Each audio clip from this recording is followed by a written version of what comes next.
Hello' everyone, মোৰ অন্য এটি মিনি ব্লগলৈ আপোনালোকক স্বাগতম জনাইছোঁ। এইটো 27 জুনৰে মিনি ব্লগ হয়। আমি ইভিনিং টাইমত কঠীয়াতলি চাবলৈ গৈছিলোঁ। যাওঁতে এজোপা খেজুৰ গছ দেখিলোঁ, পকি আছে পূৰা য়েল্ল'। কঠীয়াতলিলৈ মোৰ লগত মোৰ মা বা আমি তিনিজনেই গৈছিলোঁ।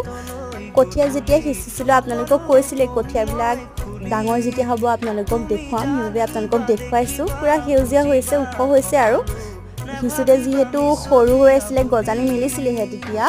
আৰু কঠীয়াতলিৰ ওচৰতে বৰ্তাহঁতৰ ঘৰ, আৰু বৰ্তাহঁতৰ ঘৰলৈ আমি পথাৰলৈ আহিলে যাওঁৱেই। এনেকৈ অহা নহয়, সময় নিমিলে আৰু কেতিয়াবা মাজে মাজে আহোঁ। বৰ্তাহঁতৰ ঘৰত আমি গ'লোঁ আৰু এইটো বায়ে কেপচাৰ ধৰি ৰাখিছিলে।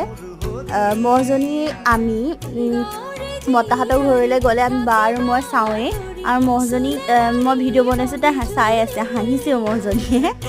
আৰু অন্য এটি মিনি ব্লগ লৈ আনিম। আজি ইমানেই, ধন্যবাদ।